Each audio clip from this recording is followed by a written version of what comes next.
most original talk radio station anywhere. We are LA Talk Radio at latalkradio.com.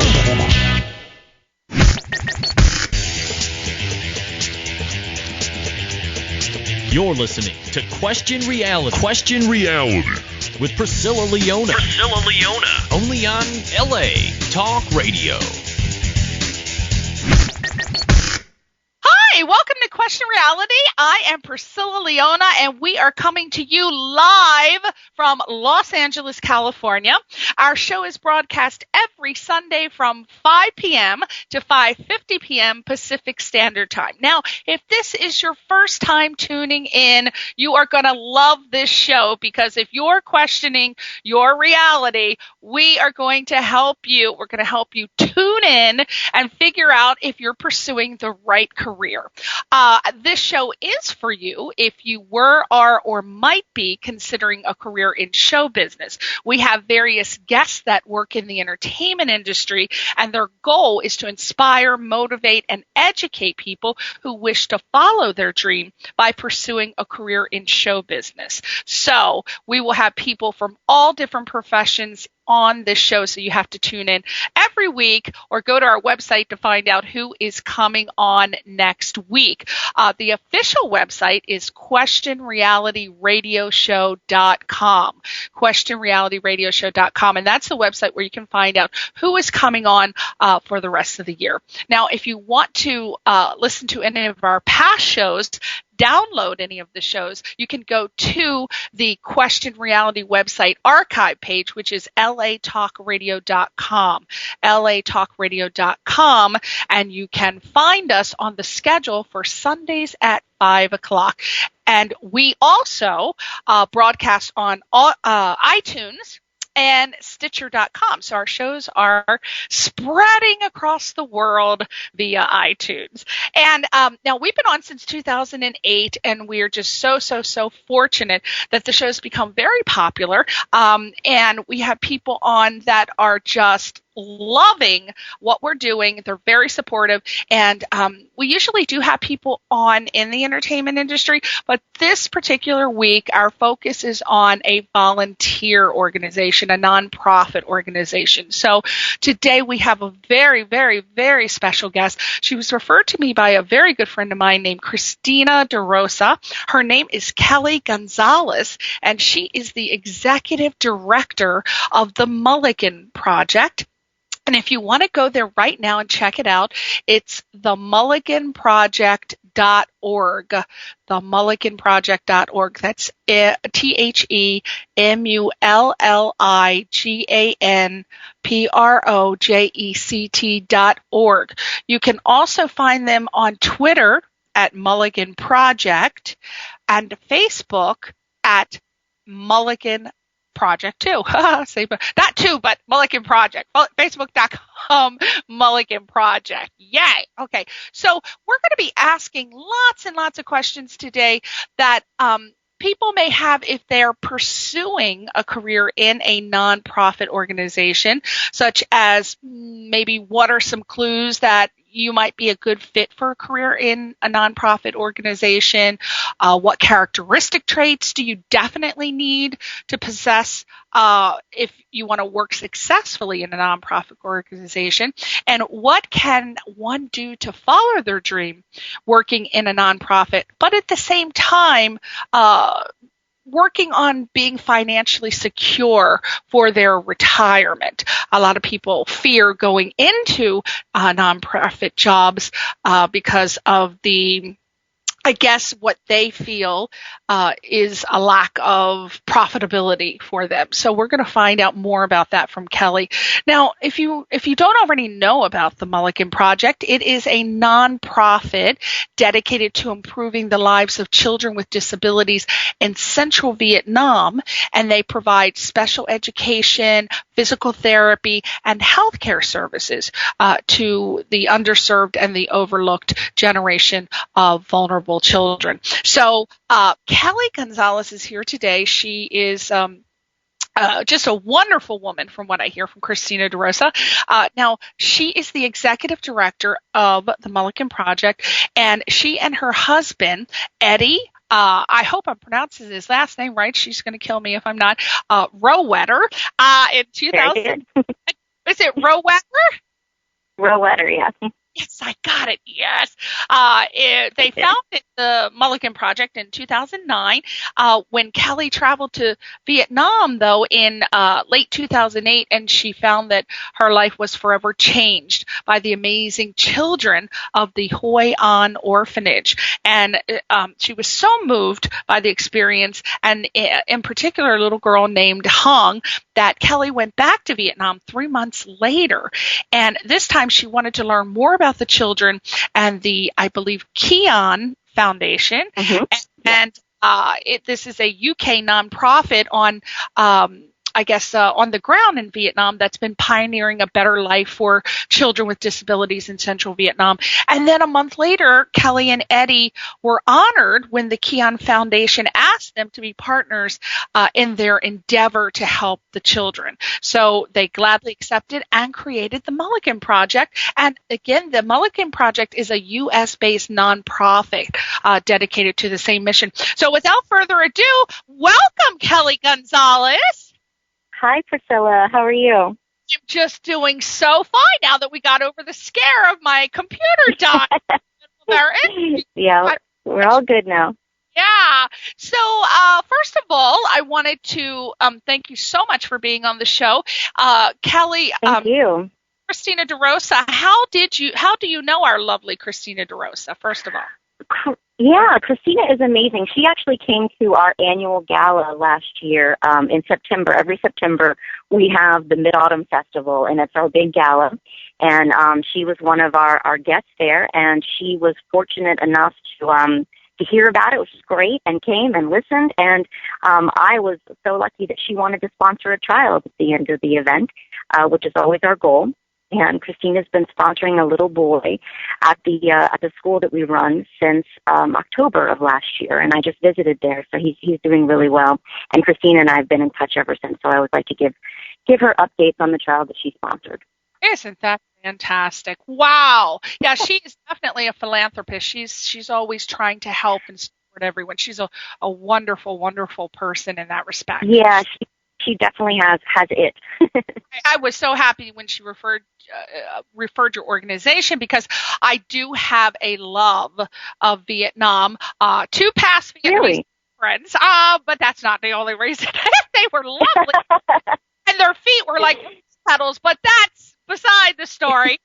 Just a lovely culture, because I did get to know about Vietnam through the 2 past Vietnamese boyfriends, and the culture and the food and the way they are, and they were just so great and loving and welcoming, and so I learned so much about Vietnam. And I also had a fascination because my father was in Vietnam, and he died in Vietnam, and so I've always had I've always had like that fascination with Vietnam. So it was very, very fortuitous for me to meet these 2 young boys, and for me to learn about Vietnam through them. I got to hang out in Westchester, which I believe is Little Saigon. Mm-hmm. Yep. I don't still, because this was the early 90s, and that it's a huge Vietnamese population in Southern California, and right.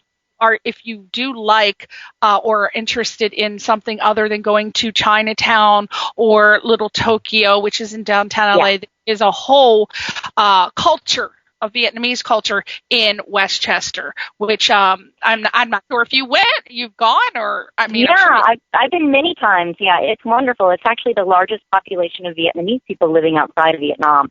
Down in Orange County there. So it's, and the food I have found to be, on the most part, very, very true to what you would find in Vietnam. So if any foodies are out there listening as well, it's a good destination place just in terms of the food alone.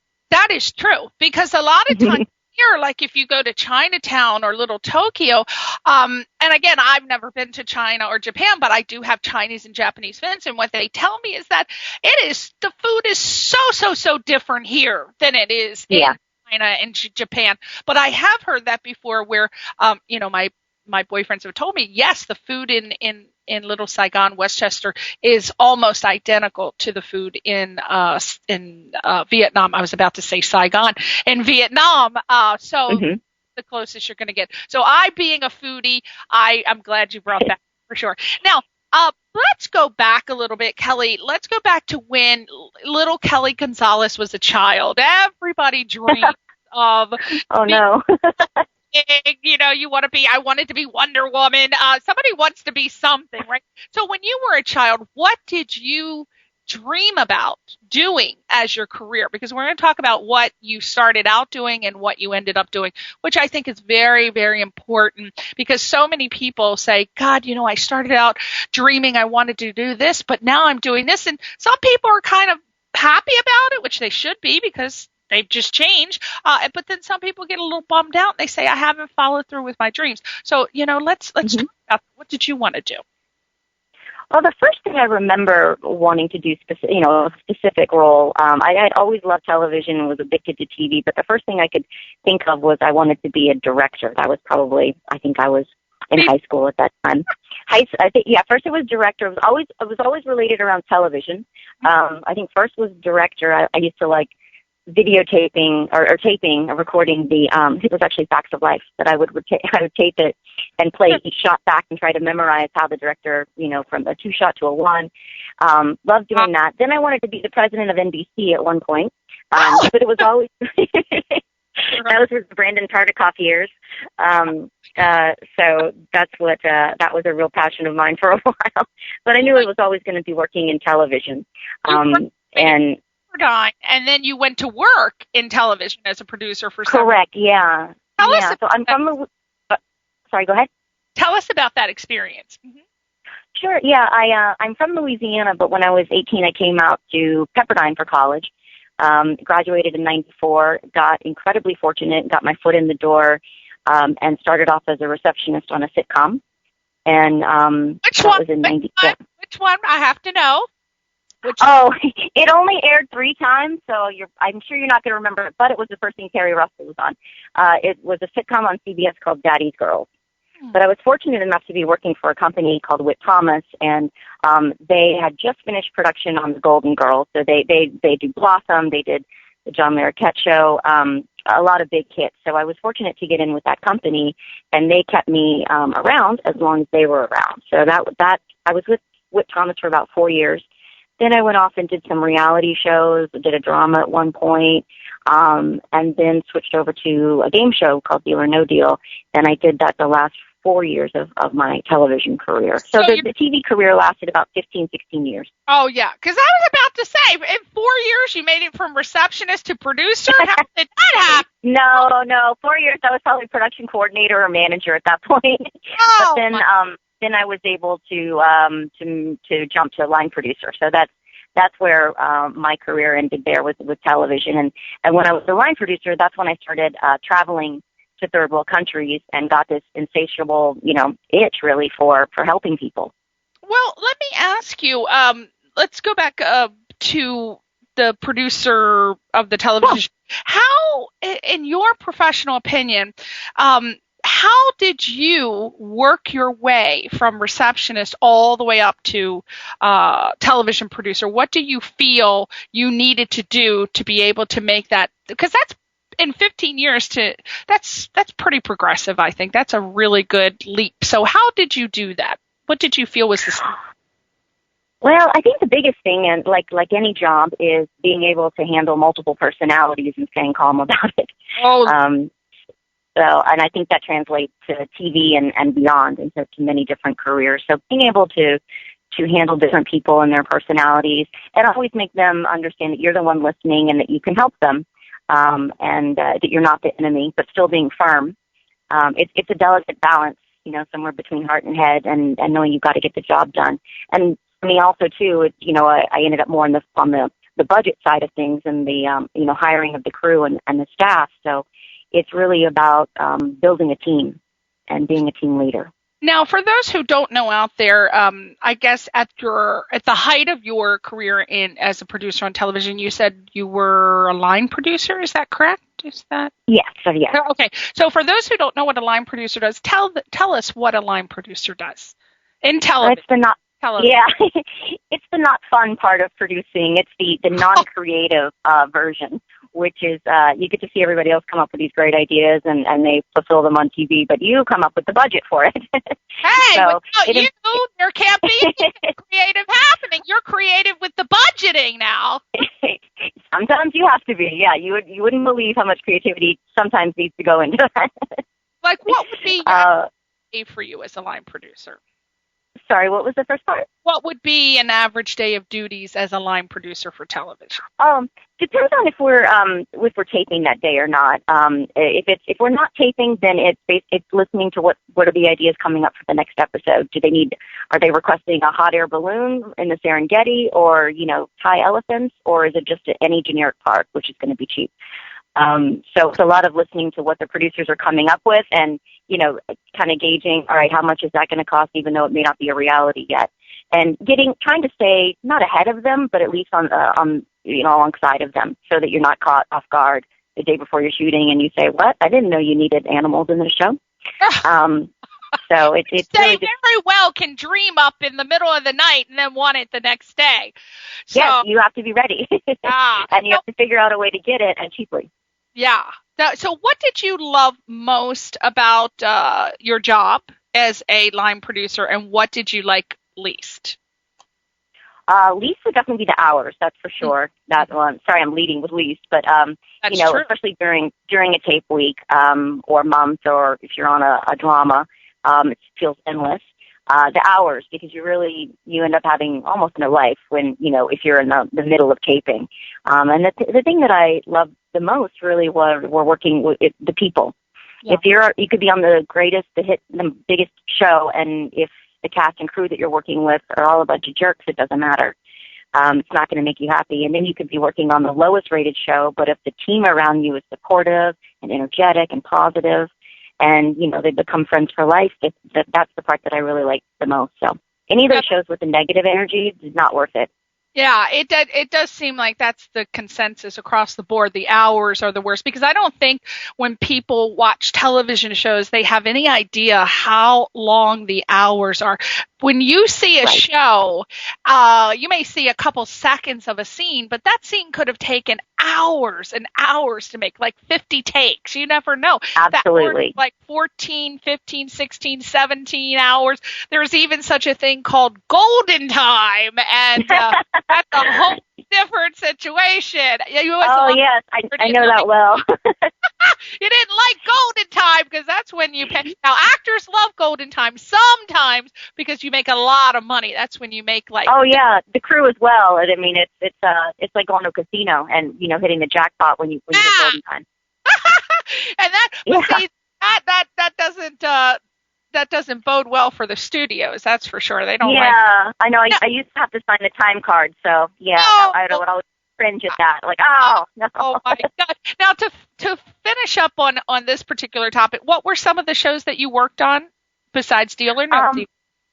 Yeah, well, before that, I worked 4 years on the show Ripley's Believe It or Not, the one where Dean Cain was the host. Yeah. Oh my God! I bet you love that. He is a hottie. Woo! Well, okay, we'll pass on that. He is, and he was a nice guy to work with. And that show is actually where I met my future husband. So.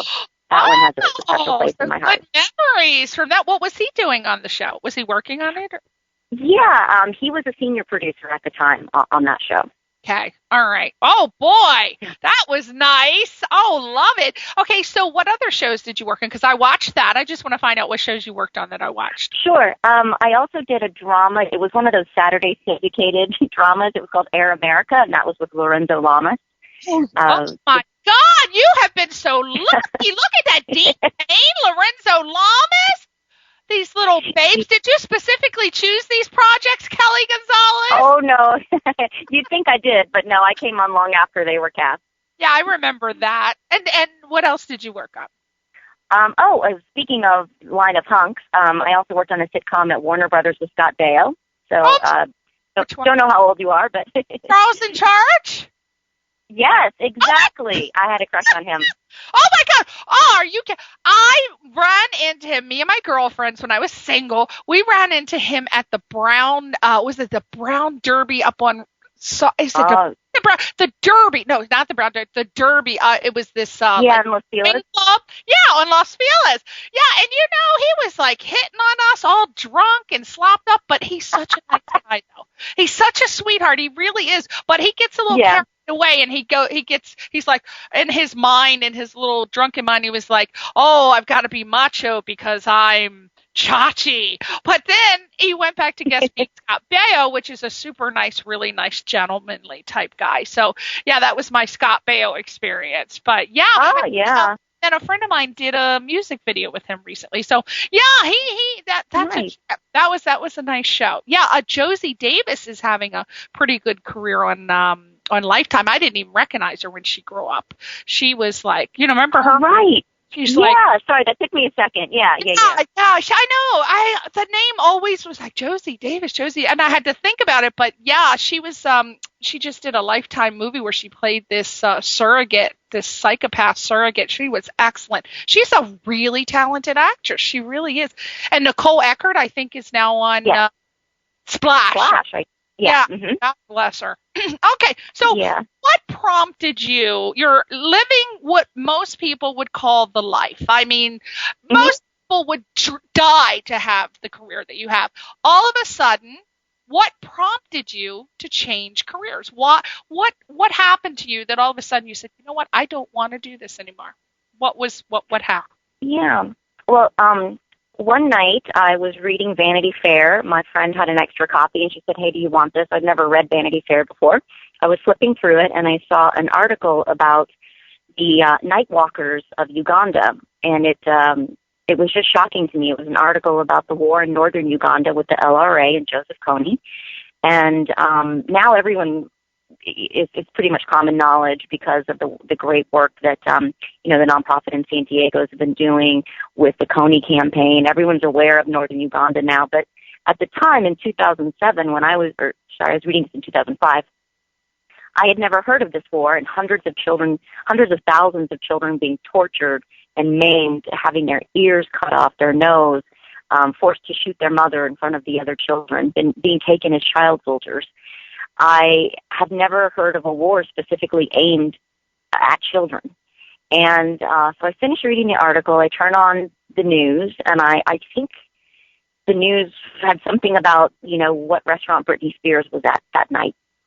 And it just shook me that why don't I know about what I just read? Why aren't you covering what's obviously so much more important? How come everyone I've spoken to has never heard of this? But I know where Britney Spears went to dinner tonight, and it bugged me. And so I started asking around. Like I said, a lot of people, have you heard of this war? And I finally found one person at work who said, yes, I know all about it, and you should find out more. And so I contacted the person who wrote that article, found out more about the war, the issues, how long it had been going on, more definitely about Joseph Kony. And I knew that at that point that I had to go to Uganda. I didn't know why. I didn't know what I was going to do. I just knew I had to go. And I couldn't stop daydreaming about it. So a couple of years later, I had a break in work, and I'd done enough research where I felt comfortable to go on my own. And I ended up doing a volunteer vacation in southern Uganda with elementary schools. But I really wanted to go to northern Uganda. And I was fortunate enough to meet an accidental meeting with the niece of the president of the country, who said, I will put you on a bus, you will go to northern Uganda, and you're going to work with invisible children and help the kids out at the IDP camps, which are also known as refugee camps. It's slightly different. And I stayed there for 3 weeks and worked with invisible children, and that's really where, I walked through my first refugee camp and worked with my first nonprofit, and I found out the things that I liked about it as a nonprofit and the things I didn't like. So, I knew that I left my heart in Uganda at that point. Now, instead of San Francisco, it was in Uganda. I like that. There needs to be a song involved there. What did you initially see that I was just curious, what were the things that you saw that you liked about a nonprofit that were positive, and the things that were not positive about a nonprofit overall in general? Yeah, overall. Well, I mean, the thing that I liked the most about it was how much they were genuinely helping the people. You could see it, you could touch it. They were helping the women get back on their feet and have an income. They created checking accounts for every woman that they would save money for them, and these women would make bracelets, and they would sell the bracelets, and they really taught them financial responsibility and gave them opportunity, and they worked hard making these bracelets out of telephone wire. And they're beautiful. So I appreciated the opportunities that they gave the people, the support, but also, too, with the huge sensitivity to that culture and not trying to change anything. It's just providing opportunity and knowledge, but not a third leg. So that's the thing that I really appreciated about that was how much they were supplementing, because the World Food Program would come into the refugee camp on the first of every month with a few bags of rice, and by a week it was gone. So these women needed to learn how to sustain themselves and their family. It's typically in that environment, a lot of the men will find ways to make moonshine and kind of check out. So a lot of the burden for the family definitely relies on the women. So that's really who they focused on, as that is true in many third world countries. So I appreciated the knowledge that they gave me and the resources that they gave these women to be able to help themselves outside of a refugee camp, because obviously they're not living there now. So they still have those skills no one can take away from them. And the things that I like the least about any nonprofit is the overhead and things that I just don't think should be necessary. Now, as an executive director for a nonprofit organization, again, overall in general, what are the general duties and responsibilities? For me, for an executive director, we have it's myself and an intern from Pepperdine. Those are the two of us in the office, and then we have a working board. So I don't have a big staff like, say, World Vision, something like that.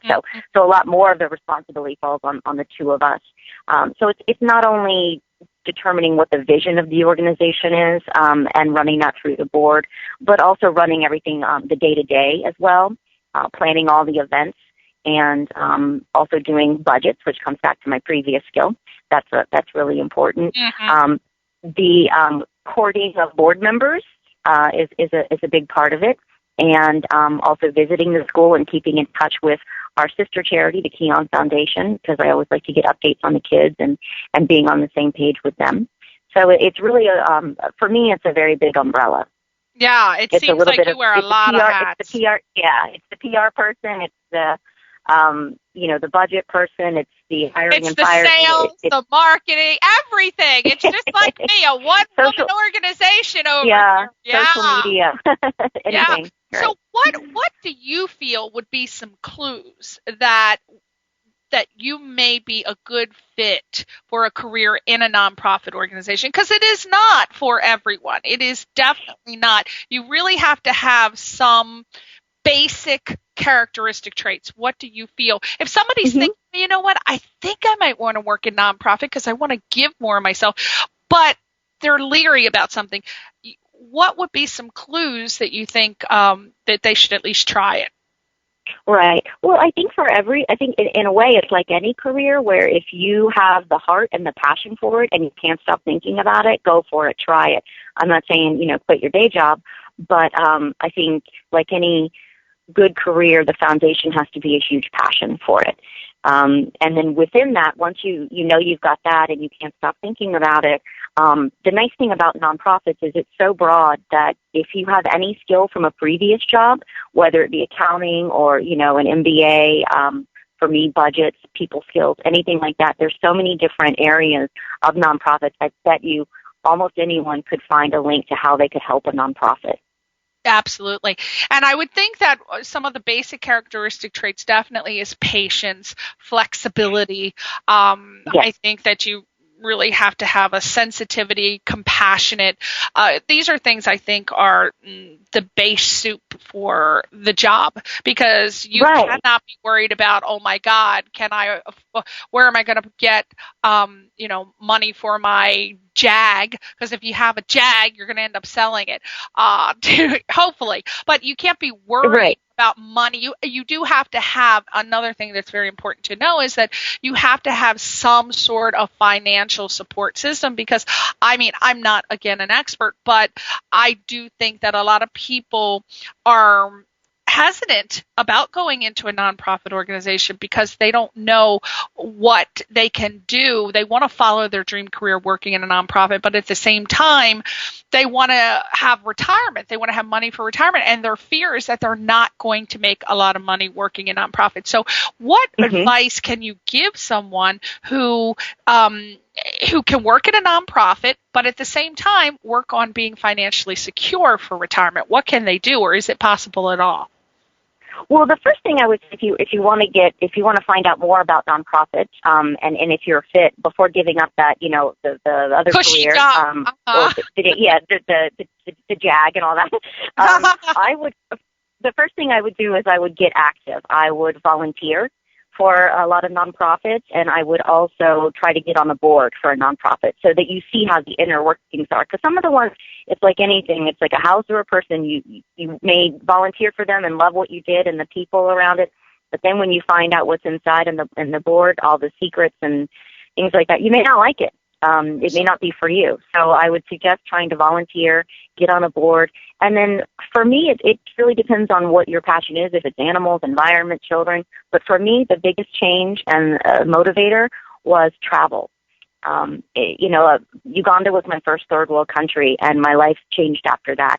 Nothing was the same. So if you've got some hiatus time from all that, the entertainment work, I would use it wisely, and I would open up your eyes and skip that European trip to cafes and museums, and I would go to a third world country and see how lucky we really are. That is really a great suggestion.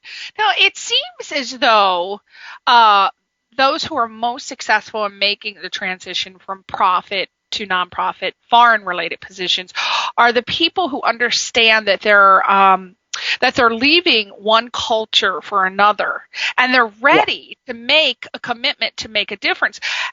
Was it an easy transition for you and your family, and if so, why?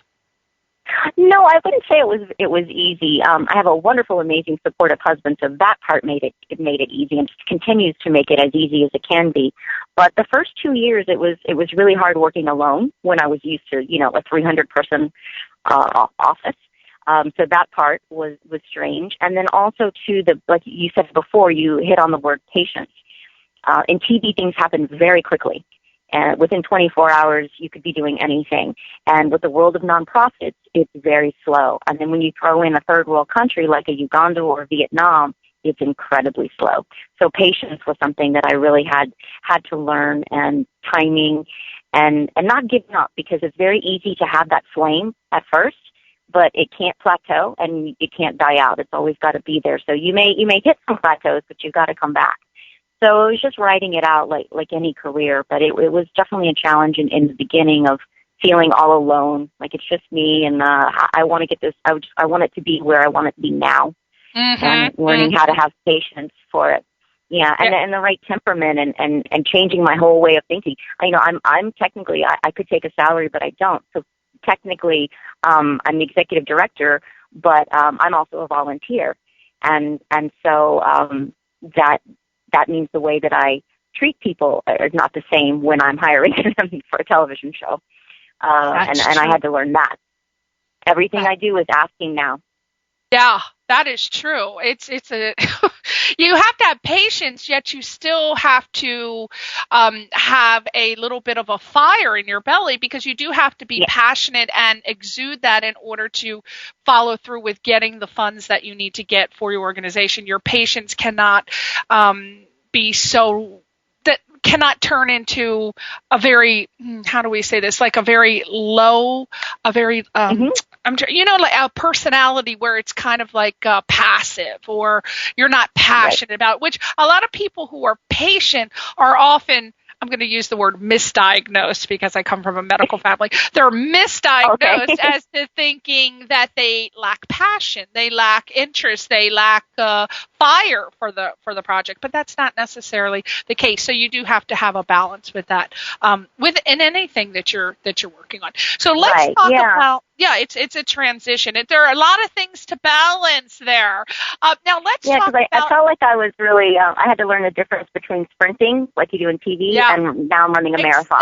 Exactly. So that's weird because in television, you'd say everything is need it now, need it yesterday, go, go, go, go. And then you got to have patience, I would imagine, for a nonprofit organization because it takes time. There are a lot of building blocks. So let's talk about what prompted your visit to Vietnam.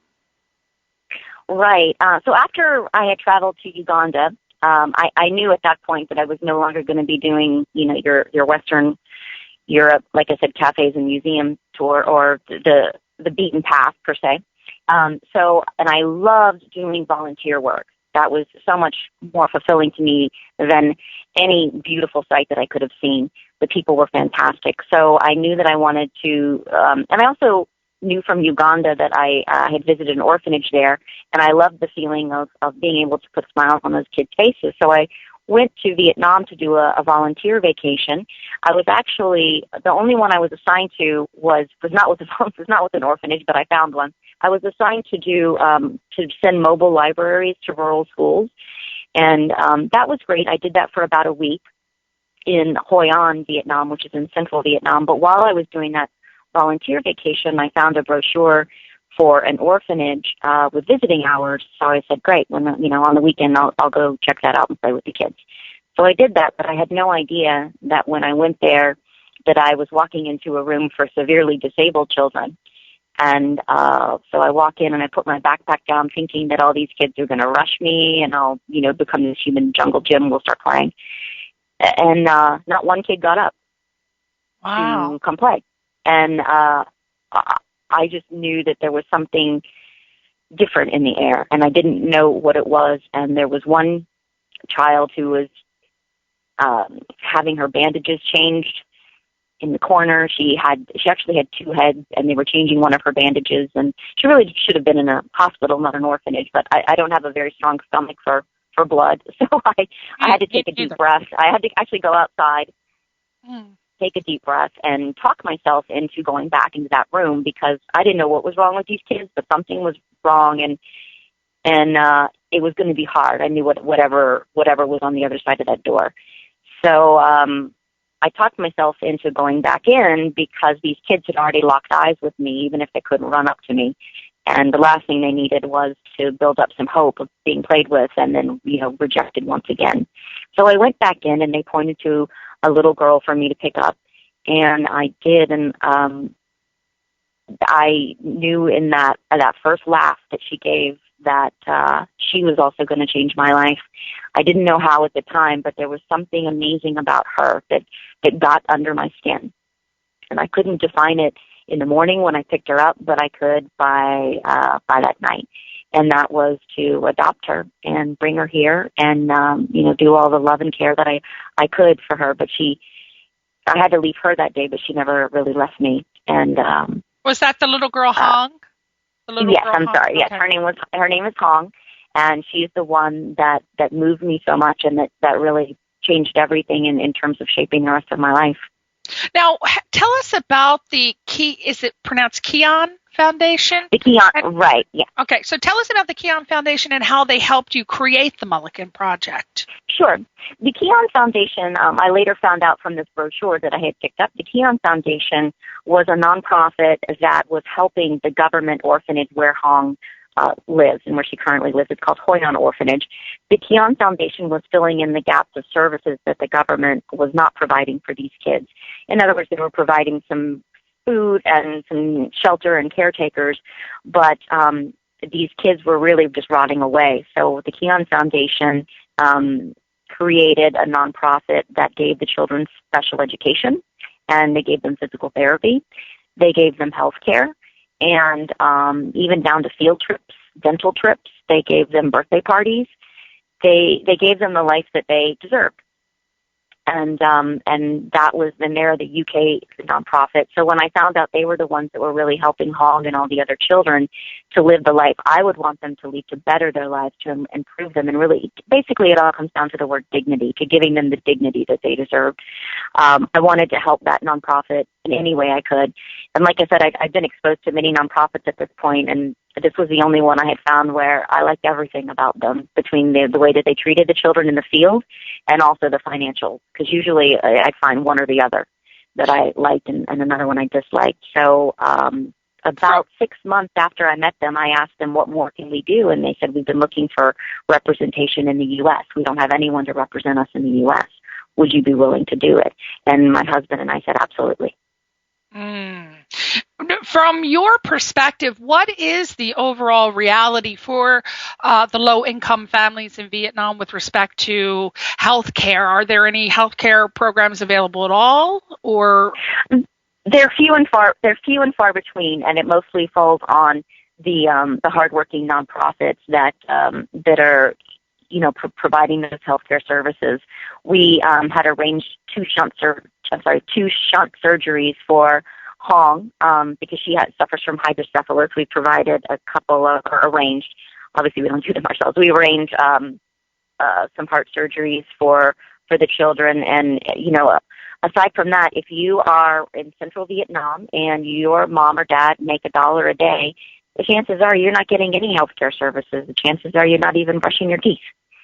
So that's the primary thing that we do focus on, is making sure that the kids are as healthy as they can be, and then from there, building up their education and their physical therapy. Is it better? Is it, excuse me, is the healthcare and social programs better in North Vietnam and South Vietnam, and it's only Central Vietnam that's suffering? Or no, well, what I would say, like, similar to America, where you've got Hanoi and Ho Chi Minh City, North and South, they're huge cities, so they attract a lot of nonprofits. The thing that I like working in Central Vietnam is it's where the need is the greatest. In the province where we work, there's over 1,000 children with disabilities and maybe 2 services for them. And it's a very poor rural community. So again, the parents are making probably $1 a day. Even those 2 services, you're not really going to be able to afford. And everything that we do is free for the children. So it's kind of like if a bomb went off in Missouri, but all the nonprofits are in LA and New York. You need to come to Missouri. So that's where we focus on. Where I think there may be 10 really big active nonprofits in Central Vietnam. But you get to the North and South, and there's hundreds, if not thousands. Wow. Now, how is the cooperation with the government officials in Vietnam? Are they open to more people coming in with starting nonprofits, or is that a big hassle? Or Right. It definitely is still a big hassle, and this is where I give all the credit to the co-founder of the Keon Foundation. I'm glad she paved the way for me for this, because I don't think I would have had the patience. I think I would have been kicked out of the country. It took her 2 years of talking to officials, 2 years going there every day, learning Vietnamese, getting their trust, because, and the first she said, I want to help these children, and they said, why? What's in it for you? oh my God. So building up that trust in the beginning is crucial with the People's Committee. And like I said, I will always bow down to her for being able to do that, because I think I would have been out in 3 months. Absolutely. I heard it is very, very hard. I've known people who've wanted to start nonprofits in foreign countries, specifically, again, Vietnam, and they said it was such a hassle they gave up. One guy, 5 years, absolutely. and he couldn't do it. So what was her secret? I mean, what was her secret to finally getting it done? Yeah, well, the biggest thing in reality, I think because she's an angel, and she, God made her special. I don't know, because it takes an incredibly special person to be able. She was actually just on a vacation to Vietnam with a girlfriend. She's from Scotland, and the girlfriend worked in special education. She said, I want to go visit this orphanage. I hear it has special education programs. And my friend Jackie said, that sounds depressing. I want to go to the beach. So the friend said, okay, let's just go for a little bit, and then we'll go to the beach. Well, they went to the orphanage. Obviously, they found out there were no special education programs. The kids were sitting in rotten cribs with buckets underneath them. And Jackie decided that day that she was not leaving. And she's been in Vietnam ever since. So she's gained a lot, but she's also given up a lot.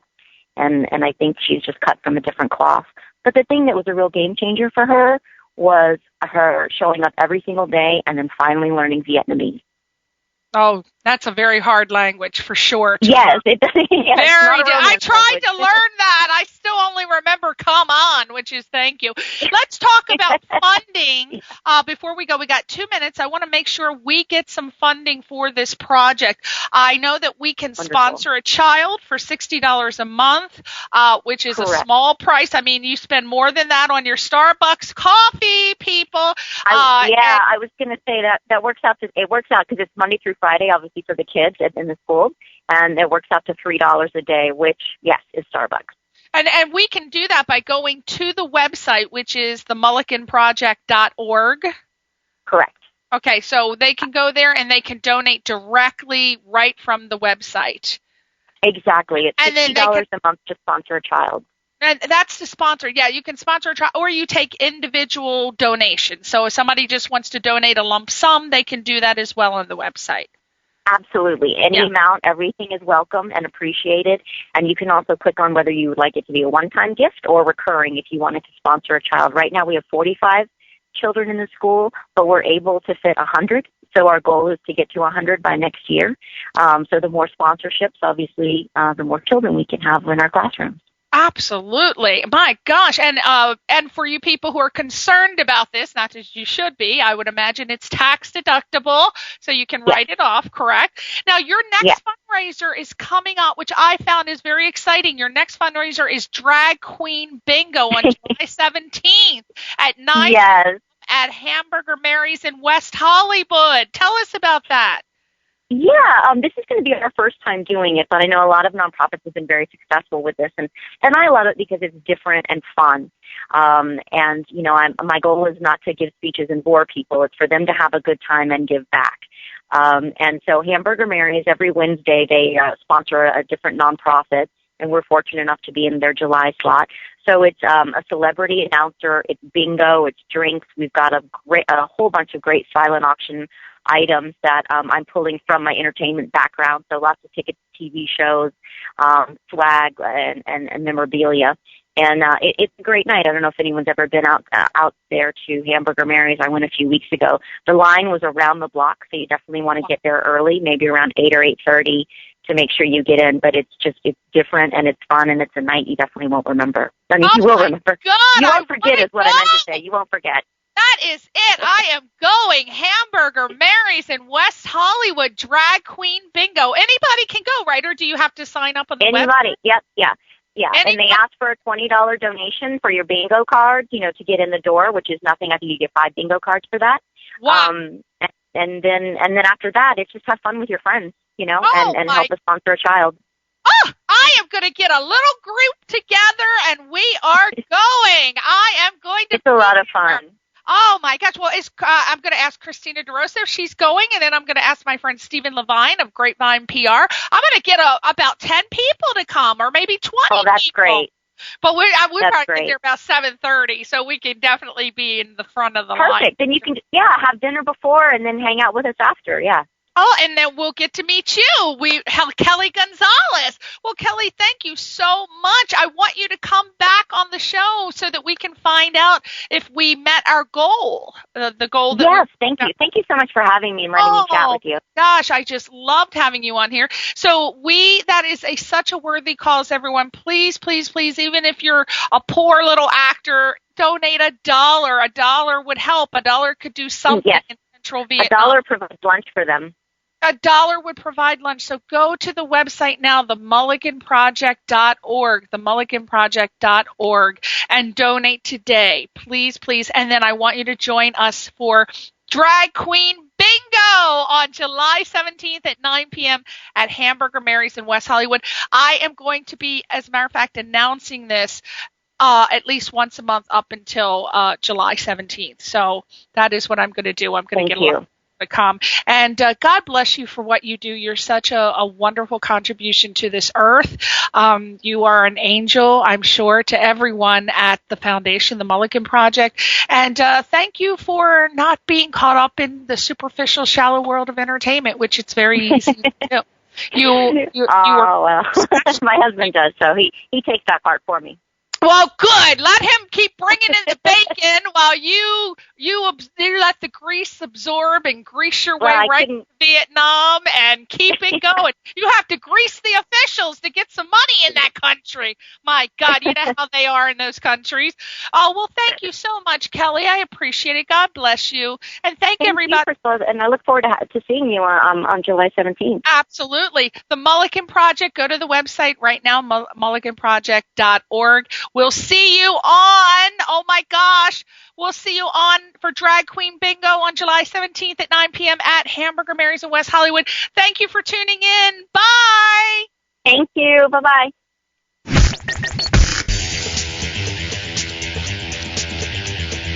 You're listening to Question Reality. Question Reality with Priscilla Leona. Only on LA Talk Radio.